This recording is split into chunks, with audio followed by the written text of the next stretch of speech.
Awimbawa, awimbawa, awimbawa, awimbawa, awimbawa, awimbawa, awimbawa, awimbawa, Indah jangan mati jangan layan awimbawa, awimbawa. Halo, selamat pagi semua. Shalom. Wah, senang sekali. Kakak Susan. Aduh, kok kelihatannya serem sekali. Apa kabar makan siang? Oh, jangan dong. Kak Susan, tapi nih serem banget loh pakai topeng gitu, topeng lion. Jangan salah, kalau lion itu ada maksudnya Tuhan ciptakan. Apa maksudnya? Oh, kita setiap ciptaan Tuhan itu pasti ada maksudnya. Kita nyampain dulu teman-teman. Oh iya sih, aduh saking seremnya sampai lupa. Aku jangan makan. Selamat pagi. Selamat pagi semuanya. Bagaimana kabarnya? Puji Tuhan baik. Oh, kepinggannya kita. Oke, sekarang saya mau lanjutin ceritanya. Ya Kak Susan. Kenapa Tuhan menciptakan lion? Tidak tahu. Karena kalau di hutan itu kan banyak predator. Nggak cuma lion, ada hyena, ada serigala, ada Macam-macam ya. sebagainya. Semua itu suka makan daging.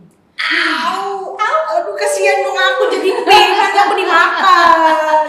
Tetapi kalau ada lion, yang lain pada takut, nggak dihabisin.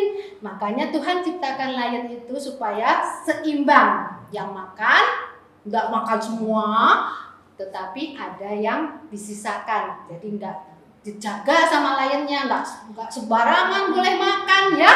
Nah Itu itu ya. Tapi semua ciptaan Tuhan itu ada maksudnya. Seperti pig.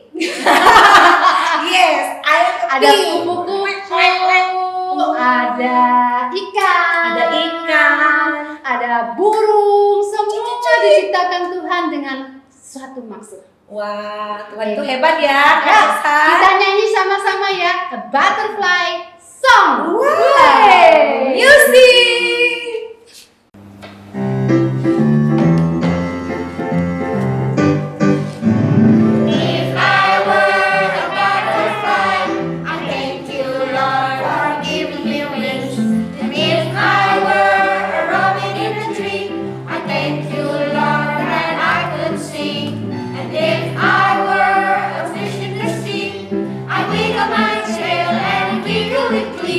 But I just thank you, Father, for making me.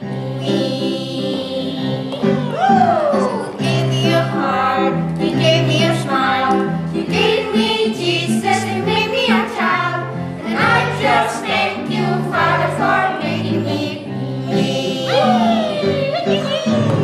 If I were an elephant, I thank you, Lord, by raising my tongue.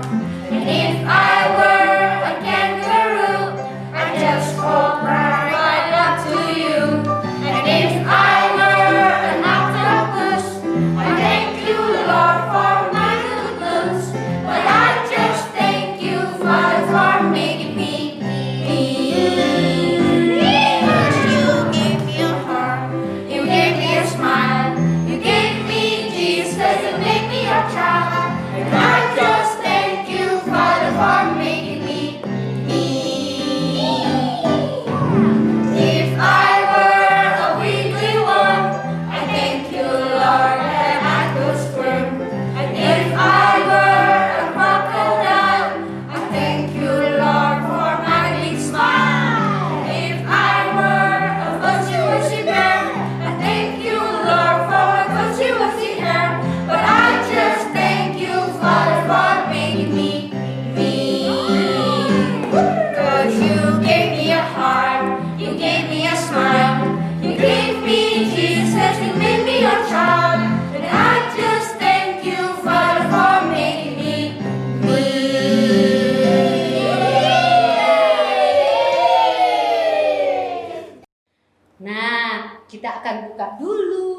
kebaktian kita hari ini dalam doa.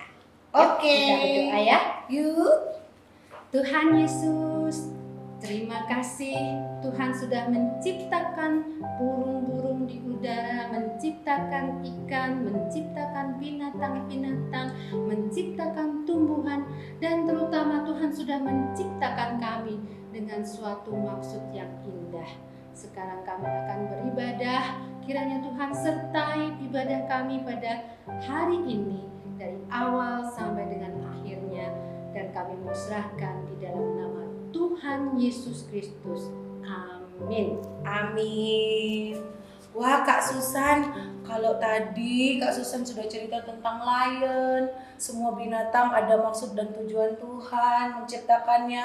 Berarti Iya. Tuhan itu hebat ya Kak Susan. Bukan sembarangan itu, seorang pencipta yang luar biasa. Allah kita itu memang Besar. besar. Allah kita besar. Yuk, music.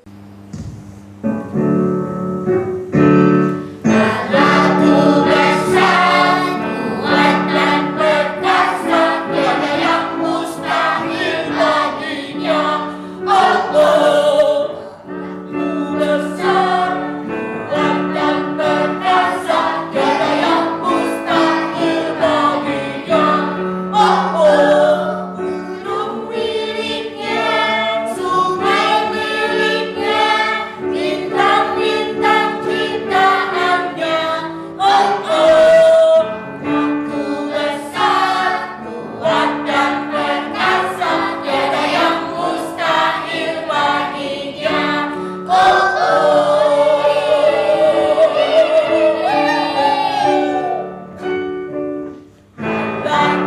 besar, kuat dan perkasa, tiada yang mustahil baginya. Allahku besar, kuat dan perkasa, tiada yang mustahil baginya. Gunung miliknya, sungai miliknya, bintang-bintang ciptaannya. Aku besar, kuat dan perkasa, tiada yang mustahil baginya.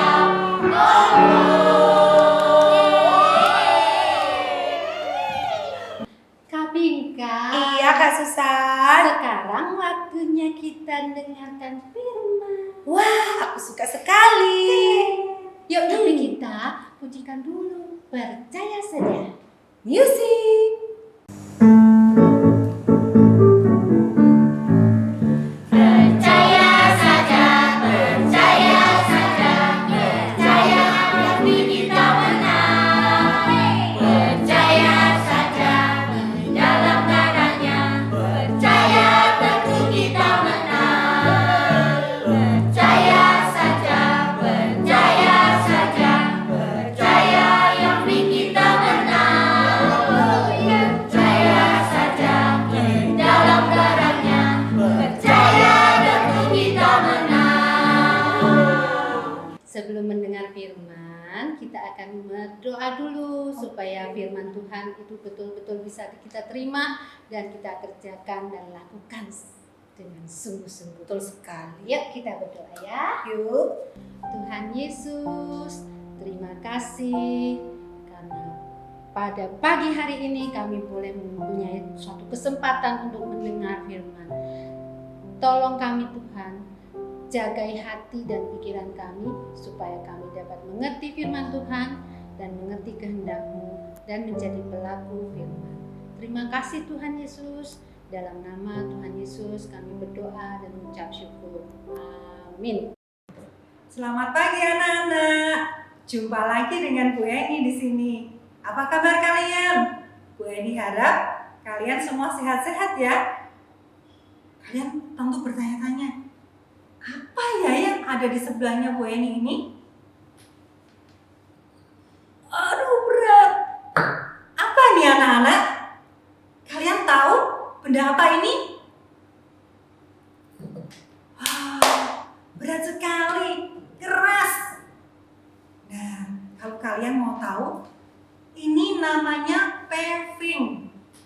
atau batu blok. Biasanya untuk apa ya batu-batu ini? Nah, kalau kalian melihat ada pembangunan sebuah rumah, ya, ada tukang-tukang yang mendirikan tembok, mereka membutuhkan bahan ini. Bahan ini adalah bahan yang disusun sedemikian rupa untuk mereka mendirikan tembok. Nah, kenapa Bu Eni bawa batu bata ini atau batu paving ini? Hari ini kita ceritanya tentang sebuah tembok. Tembok apa ya? Yuk kita dengarkan. Anak-anak sudah siap semua untuk mendengarkan firman? Alkitabnya mana? Sudah disiapkan? Ya, disiapkan ya Alkitabnya. Nah, anak-anak, minggu yang lalu Bu Eni pengen tanya, ceritanya tentang apa? Kalian tentu masih ingat bahwa bangsa Israel mengalami mujizat Tuhan, kuasa Tuhan, karena mereka mau memasuki tanah perjanjian, mereka harus melewati sebuah sungai yang sangat deras arusnya. Sungai apa namanya? Sungai Yordan. Apa yang mereka alami? Ternyata mereka bisa melewati sungai itu setelah para imam menjejakkan kaki mereka masuk ke air dan tanah di sungai Yordan itu kering.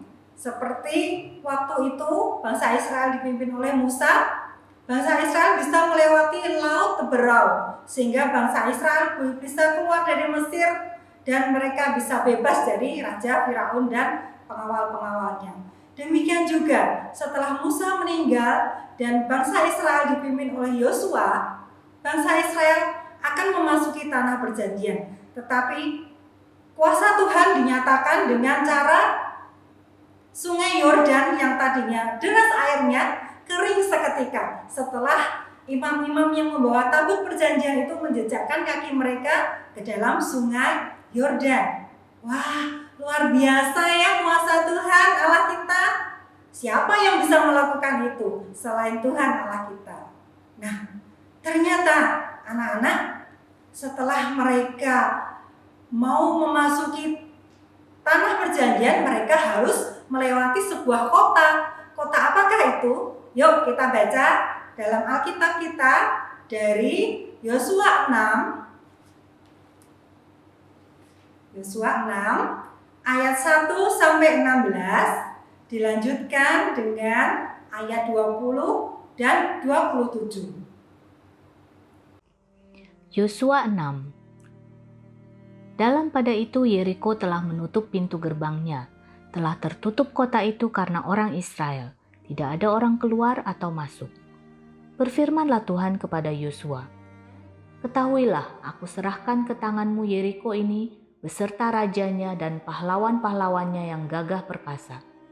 Haruslah kamu mengelilingi kota itu, yakni semua prajurit harus mengedari kota itu sekali saja. Demikianlah harus engkau perbuat 6 hari lamanya. Dan 7 orang imam harus membawa 7 sangkakala tanduk domba di depan tabut.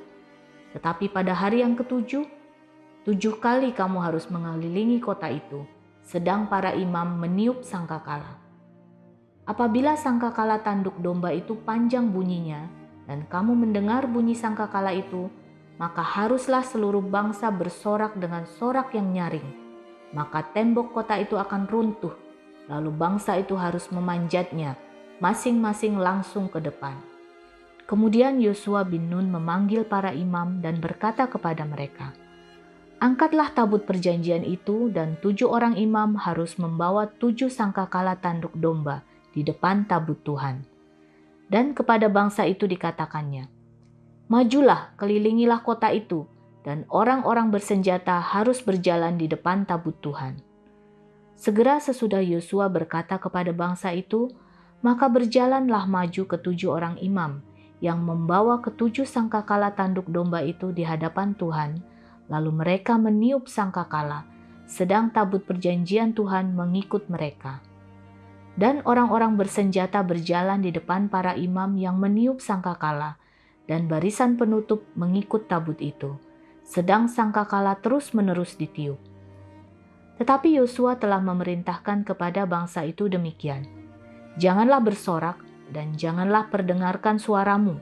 Sepatah kata pun janganlah keluar dari mulutmu, sampai pada hari aku mengatakan kepadamu, bersoraklah, maka kamu harus bersorak. Demikianlah tabut Tuhan mengelilingi kota itu, mengedarinya sekali saja. Kemudian kembalilah mereka ke tempat perkemahan dan bermalam di tempat perkemahan itu. Keesokan harinya Yosua bangun pagi-pagi, lalu para imam mengangkat tabut Tuhan. Maka berjalanlah juga ke7 orang imam yang membawa ke7 sangkakala tanduk domba itu di depan tabut Tuhan. Sambil berjalan mereka meniup sangkakala, sedang orang-orang bersenjata berjalan di depan mereka dan barisan penutup mengikut tabut Tuhan, sementara sangkakala terus-menerus ditiup. Demikianlah pada hari kedua mereka mengelilingi kota itu sekali saja, lalu pulang ke tempat perkemahan. Dan begitulah dilakukan mereka 6 hari lamanya.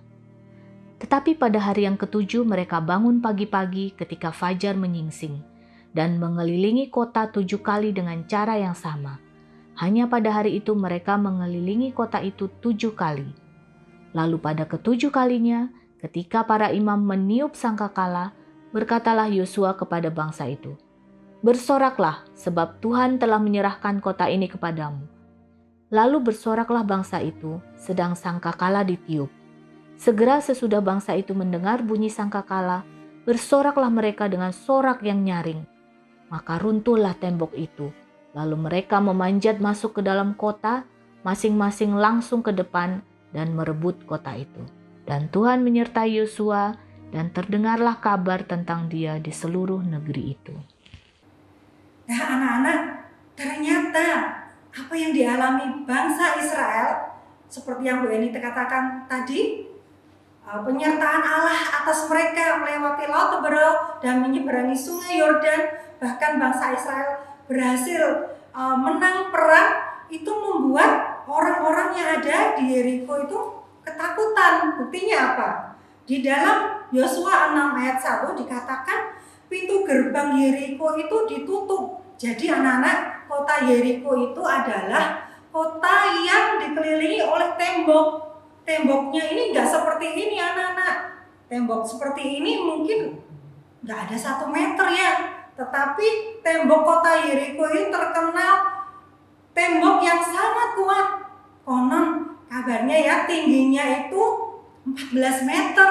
Nah 14 meter setinggi apa anak-anak? Tinggi sekali ya. Nggak hanya itu. Tebalnya pun dikatakan 6 meter. Nah 6 meter itu berarti bisa didirikan rumah di atas tembok itu loh anak-anak. Juga dikatakan kendaraan-kendaraan perang mereka ya, pasukan berkuda itu bisa parkir di atas temboknya kota Yeriko. Jadi luar biasa ya. Kota Yeriko temboknya itu kuat sekali, tinggi, tebal. Nah, apakah orang Israel bisa masuk ke kota Yeriko? Apa yang harus mereka lakukan? Nah, Yosua sebagai pemimpin mereka, apakah Yosua bingung-bingung mencari cara sendiri? Enggak, anak-anak ya. Yosua memilih mendengar suara Tuhan. Tuhan berkata di dalam ayat kedua, berfirmanlah Tuhan kepada Yosua, ketahuilah, aku serahkan ke tanganmu Yeriko ini beserta rajanya dan pahlawan-pahlawannya yang gagah perkasa. Tetapi ada syaratnya anak-anak. Apa yang harus dilakukan Yosua dengan bangsa Israel? Nah, begini caranya, mereka harus mentaati apa yang diperintahkan Tuhan. Strategi perang yang dilakukan Tuhan ini bukan strategi yang sembarangan. Bukan sembarangan, tetapi sebetulnya aneh. Apa ya strateginya? Nah begini anak-anak. Bangsa Israel harus mengelilingi kota Yeriko. Ya, dengan temboknya yang demikian besar dan tinggi, mereka tidak disuruh bawa senjata. Ataupun kalau sekarang kalau mau perang bawa apa anak-anak? Ya bawa senapan. Ada lagi bawa apa? Bawa rudal. Mungkin kalau mau menghancurkan tembok, kalau zaman sekarang pakai apa? Bom gitu ya.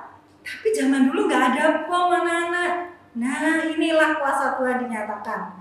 Tuhan berperang melawan orang-orang yang ada di Yeriko ini. Tuhan yang memimpin peperangan ini. Tuhan yang memberikan kemenangan untuk orang-orang Israel. Nah, tetapi orang-orang Israel harus dengan iman melakukan perintah Tuhan. Caranya pertama, mereka harus membuat barisan. Barisannya nggak sembarangan, anak-anak. Nah, di dalam mengelilingi kota Yeriko itu, barisan yang pertama adalah prajurit yang membawa senjata.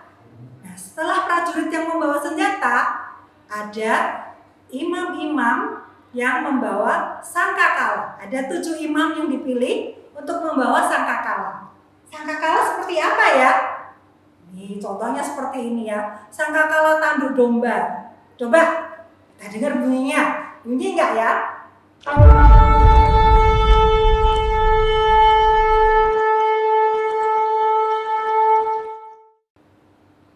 Dengar bunyinya? Kita ulang sekali lagi ya.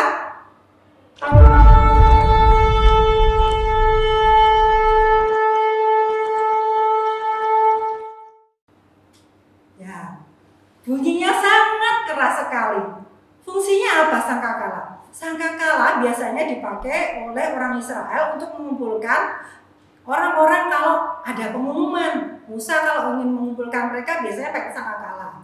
Kemudian kalau mereka berperang, mereka akan mengarahkan tentara-tentara orang Israel itu dengan cara mengumpulkan mereka dengan sangkakala. Juga kalau nggak berperang, sangkakala ini dipakai untuk mengiringi mereka dalam puji-pujian di dalam memuliakan nama Tuhan. Nah, setelah imam yang membawa sangkakala, kemudian ada urutan berikutnya imam yang membawa tabut perjanjian Tuhan. Tabut perjanjian Tuhan itu apa? Ya, 2 loh batu yang isinya perintah Allah, 10 perintah Allah yang diberikan kepada Musa untuk orang-orang Israel. Nah, tabut perjanjian ini menggambarkan atau melambangkan kehadiran Tuhan yang memimpin bangsa Israel ini untuk memasuki tanah perjanjian. Nah, setelah tabut perjanjian ini, baru bangsa Israel kemudian ditutup dengan barisan prajurit yang membawa senjata. Nah, itu urut-urutannya ya anak-anak. Nah, kemudian peraturan kedua. Setelah urutan barisan tadi, ada peraturannya lagi dari hari pertama, hari kedua, hari ketiga, hari keempat, hari kelima, hari keenam, mereka hanya boleh mengelilingi kota itu 1 kali saja. Nah, hanya 1 kali mengelilingi kota. Tetapi tidak hanya 1 kali, mereka tidak boleh bicara. Tidak boleh ada kata-kata yang keluar. Nggak ada yang bilang lapar atau nggak ada yang bilang capek. Nggak boleh. Semua harus diam. Yang boleh dibunyikan hanya sangkakala. Nah, mereka hari pertama sampai ke-6 hanya melakukan itu 1 kali putaran. Nah, orang-orang yang ada di Yeriko melihat dari tembok kota Yeriko apa yang dilakukan orang Israel. Mereka sudah siap-siap berjaga-jaga karena mereka tahu orang Israel mau masuk ke kota mereka karena mereka sudah berkemah di depan kota. Tetapi kok aneh orang-orang Israel ini nggak menyerang mereka, nggak mendobrak pintu gerbang mereka, tapi mereka kok cuma keliling-keliling. Mungkin mereka mengatakan dari atas, orang Israel apa yang kamu lakukan? Tetapi boleh nggak orang Israel ngomong, awas ya kamu orang Yeriko, tunggu saja. Gak boleh anak-anak, mereka harus taat akan perintah Tuhan. Tidak boleh ada kata-kata yang keluar dari mulut mereka. Mereka melakukan itu. Nah, tetapi pada hari yang ke-7, lain dari hari pertama hingga hari ke-6. Tadi hari pertama sampai ke-6 berapa kali? 1 kali. Tetapi pada hari yang ke-7, mereka harus mengelilingi kota Yeriko itu sebanyak 7 kali. Dan perintah Yosua kepada bangsa Israel, kalau setelah 7 kali engkau mengelilingi kota Yeriko dan engkau mendengar sangkakala dibunyikan dengan suara yang keras, maka haruslah kalian bersorak-sorai dengan suara yang keras, karena saat itulah kota Yeriko akan diserahkan kepada kalian. Nah, jadi berapa kali anak-anak hari ke-7? 7 kali. Nah, anak-anak, bangsa Israel benar-benar taat melakukan apa yang diperintahkan Yosua. Dan apa yang terjadi anak-anak? Setelah mereka di hari ke-7 itu mereka mengitari kota Yeriko 7 kali, kemudian sangkakala ini dibunyikan oleh imam-imam dengan suara yang sangat keras. Kemudian Yosua berkata, bersoraklah, hari ini kota Yeriko akan diserahkan kepada kamu. Wah, anak-anak pernah mendengar nggak kalau misalnya kalian melihat sebuah pertandingan sepak bola? Wah, kalau gol, ada yang bola masuk, gol gitu, suaranya keras nggak anak-anak? Bagaimana suaranya? Keras sekali ya. Nah, apalagi orang Israel yang sudah 6 hari berkeliling tidak boleh ngomong. Nah, mereka sudah menahan diri, sabar, diejek, dikata-katain oleh orang Yeriko, nggak boleh nggak boleh balas. Mungkin antara mereka sendiri nggak boleh saling berantem atau bosan ngomong apa, nggak boleh. Nah, di hari ke-7 mereka bersorak dengan sorak yang sangat keras dan mereka mengimani apa yang dikatakan Yosua. Kemudian apa yang terjadi anak-anak? Betul, kuasa Tuhan dinyatakan, mujizat Tuhan dinyatakan. Tembok kota Yeriko itu setelah orang Israel bersorak-sorai dan sangkakala dibunyikan, tembok kota itu menjadi runtuh anak-anak, jatuh semua batu-batunya. Nah, setelah tembok kota Yeriko runtuh, orang Israel kemudian berlari memanjat kota Yeriko, kemudian mereka dengan mudah memenangkan untuk masuk ke kota Yeriko. Nah, anak-anak, luar biasa ya Tuhan. Siapa yang membuat mereka menang? Ya, Allah yang membuat mereka berhasil memenangkan, memasuki kota Yeriko. Nah, anak-anak, dari cerita ini kita bisa melihat bahwa kemenangan atau keruntuhan kota Yeriko ini bukan karena kekuatan manusia, bukan karena senjata, bukan karena fenomena alam, tetapi betul-betul karena Tuhan yang membuat mereka menang. Nah, Yosua bisa menang karena apa? Karena Yosua memilih mendengarkan perintah Tuhan. Dia mentaati apa yang Tuhan perintahkan. Juga dia dengan iman melakukan apa yang Tuhan perintahkan.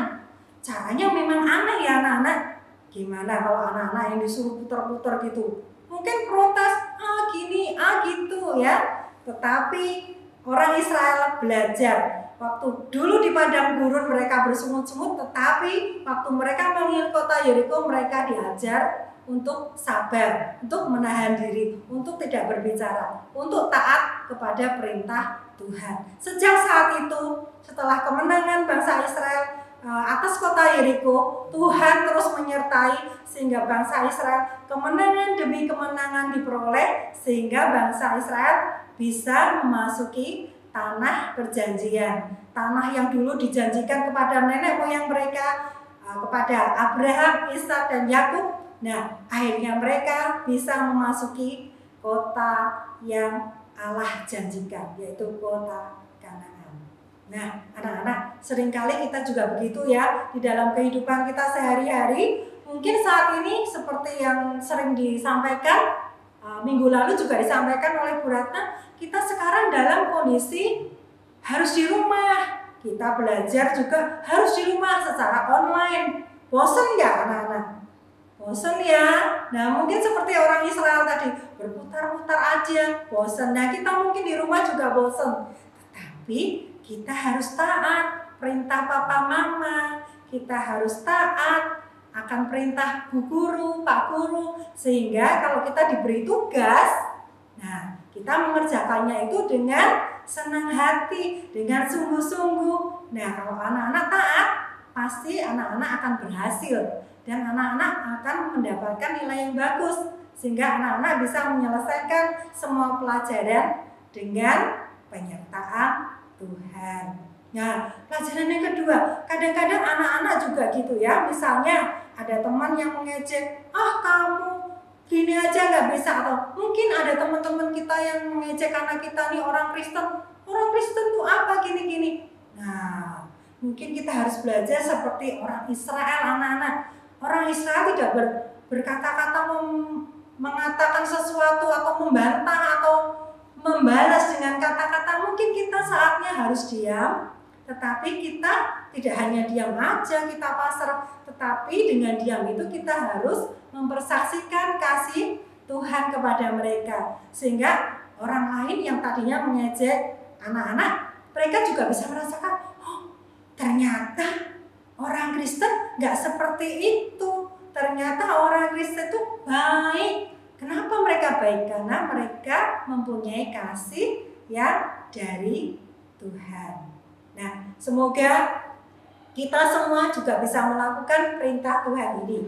Nah, di dalam ayat ke-27 juga dikatakan, dan Tuhan menyertai Yosua dan terdengarlah kabar tentang dia di seluruh negeri.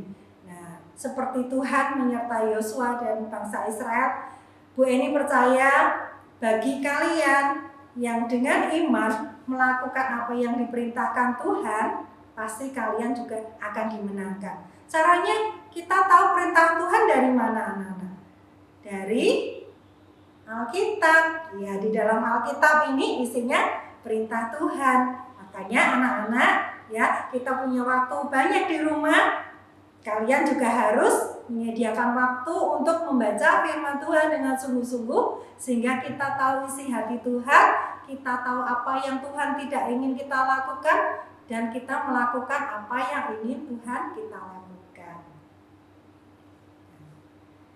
Kita mau memasuki ayat hafalan, ya. Ayat hafalan hari ini diambil dari Ibrani 11 ayat ke-30. Dari Ibrani 11 ayat 30. Demikian bunyinya. Ibrani 11 ayat 30. Karena iman, maka runtuhlah tembok-tembok Yeriko setelah kota itu dikelilingi 7 hari lamanya. Anak, firman Tuhan sudah selesai. Mari kita berdoa. Tuhan Yesus, terima kasih kami boleh mendengarkan firman-Mu hari ini. Kami boleh belajar dari Bapak Yosua, juga belajar dari orang-orang Israel yang boleh melakukan perintah Tuhan dengan ketaatan, dengan iman yang sungguh-sungguh percaya bahwa Tuhan memberikan kemenangan bagi mereka. Tuhan ajar kami supaya kami juga boleh taat mendengar perintah Tuhan. Kami boleh mentaati orang tua kami boleh taat mentaati guru-guru kami, dan kami boleh melakukan apa yang Tuhan mau. Tolong kami Tuhan, sedari kami kecil kami boleh melakukan apa yang Tuhan suruh kami lakukan. Terima kasih Tuhan, di dalam nama-Mu kami berdoa. Amin. Nah, sekarang kita mau aktivitas. Aktivitas hari ini adalah bahan-bahan yang dibutuhkan adalah kertas, sebuah sedotan, gunting, lem, selotip, kertas krep, dan spidol. Caranya, kita akan membuat kerupuk dari kertas ini.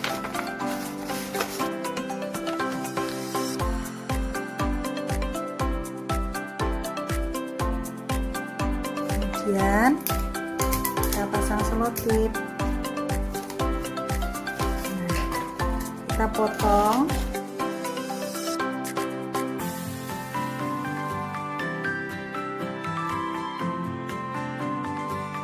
sehingga berbentuk kerucut. Kemudian ambil sedotan, kita potong kira-kira 10 cm. Kita pipihkan. Kemudian kita potong ujungnya membentuk segitiga.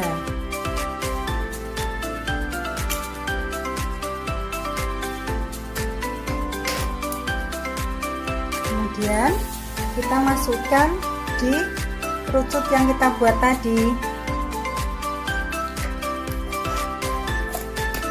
Nah, setelah itu kita selotip.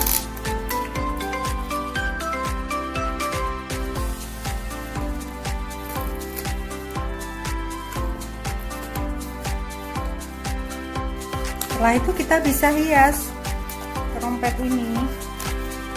Kita hias dengan misalnya spidol. Kalian bisa kasih gambar seperti ini.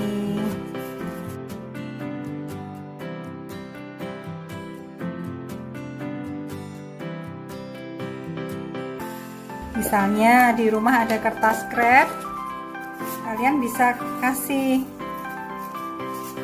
di ujungnya.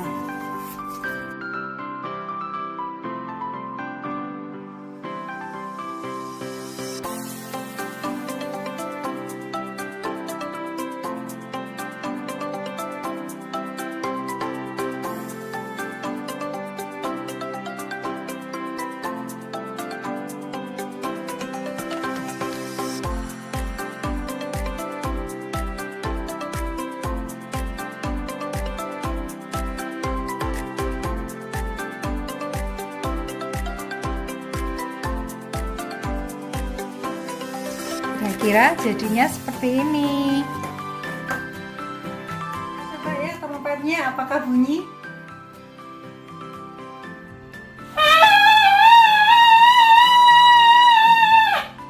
Trompetnya bunyi. Nah, ini mengingatkan kita tentang sangkakala yang dibunyikan oleh imam-imam di depan tabut perjanjian waktu mereka mengelilingi tembok Yeriko. Silahkan berkreasi. Oke anak-anak, cerita hari ini sudah selesai. Sampai jumpa minggu depan. Tuhan Yesus memberkati.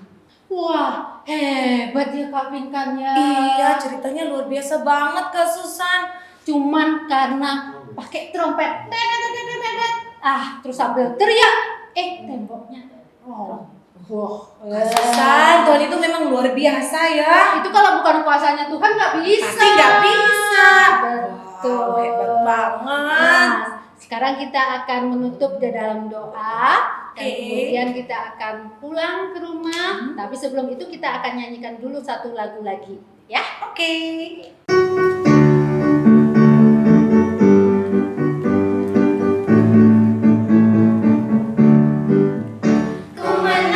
Ku menang di dalam Yesus Tuhan. Ku menang di dalam peperangan.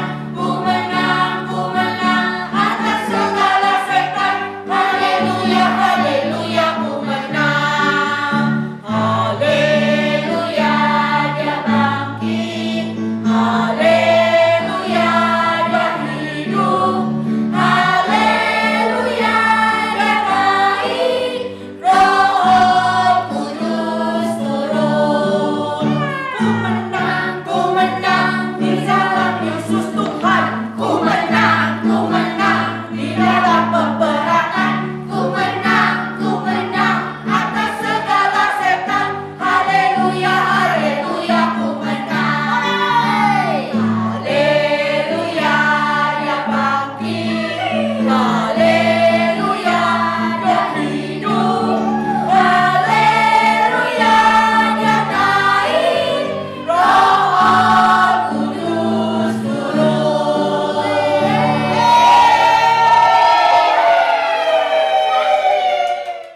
Kak Susan, Ya. sebelum kita tutup ibadah kita akan berdoa lagi. Oke, siap. Ya, terima kasih buat adik-adik di rumah karena sudah bernyanyi, mendengarkan firman dengan baik. Nah, Kak Susan juga Kak Pinkan senang sekali. Happy.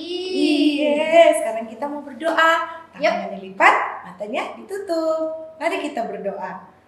Tuhan Yesus, terima kasih karena Tuhan sudah memimpin, menyertai ibadah sekolah minggu kami dari awal hingga akhirnya. Tuhan, tolong kami agar kami boleh selalu merasakan akan perbuatan Tuhan yang luar biasa dalam hidup kami, sehingga kami boleh selalu mengucap syukur dan selalu mengandalkan Tuhan dalam kehidupan kami.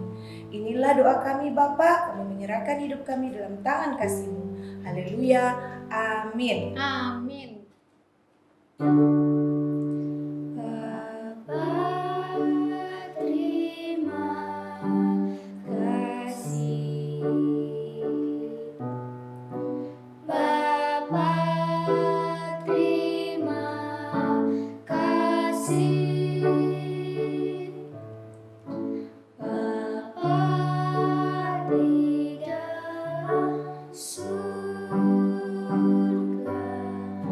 syukur terima kasih. Amin. Selamat hari Minggu, sampai ketemu lagi minggu depan. Bye-bye. Tuhan Yesus Memberkati.